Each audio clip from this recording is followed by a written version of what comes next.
when we first moved to Akron, we actually moved to Highland Square because we wanted an eccentric place, an accepting place. So I noticed back in 2008 that the important thing for us was to be able to be openly gay. I realize now that maybe that was important at the time just because of the timing, same-sex marriage was not allowed. Then I realized, though, that I was leaving a huge part of me, which was that of being Mexican. I hadn't really embraced being Mexican, so I started becoming more conscious that I'm probably Mexican first and then a lesbian. With food, I was able to just say, listen, this is what Mexico looks like, this is what Mexico is, and guess what? I am Mexican, I am an immigrant, but this is who you might be alienating. Like, food is such an easy transition for people to accept because everybody's gotta eat. And flavors are flavors, If you got something good, people are gonna like it, people are gonna love it. Then it starts building that common denominator with people of oh, I like hot stuff too. You make hot stuff. Oh, cool. Now we have something in common, which was really the easiest way to bridge people and build relationships. I'm Cristina Gonzalez Alcala, and I'm the co-owner of Not Your Daddy's Mexican Hot Sauce. So, Not Your Daddy's Mexican Hot Sauce, it's not your daddy's because it's my daddy's recipe, not yours.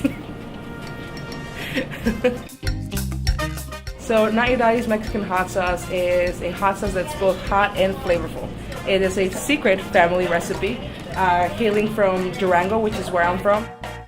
I got to the United States thanks to a golf scholarship, but then I got to a point where I realized that golf had given me all it needed to give me, and it was time to move on. And I pursued a research assistantship. So I landed this job now at Summit Education Initiative as a research associate, where I do still get to do lots of the good that I dreamed of doing, by helping people. That has just been an easy pathway for me to follow.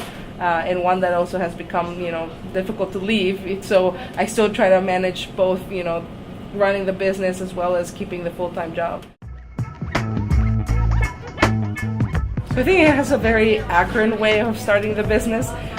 When I was just getting into the community circles and starting to volunteer and things, I went to a meeting for Jane's Walk. At that walk, I met Kaylee Foster. And so I shared with her that I had this family recipe that one day it would be fun if I could sell it. And she says, why not? Which is weird because a lot of people were like, oh, sure, that seems a little crazy, especially my dad. He's like, don't ever sell it. 2 days later, I had an email and she had already kind of set up an appointment, a breakfast appointment.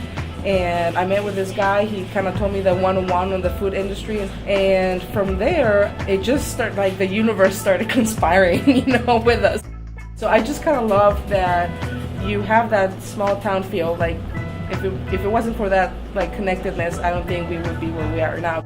I like the vibe of camaraderie, collaborativeness, and the cost of living is awesome. As a lesbian family unit, we've seen a lot of people come up to us and kind of support us because we are that lesbian family unit.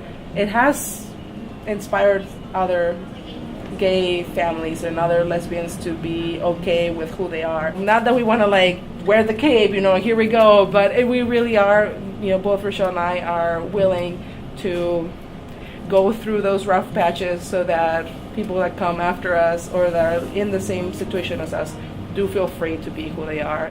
So I think the ultimate goal is to build our hot sauce empire.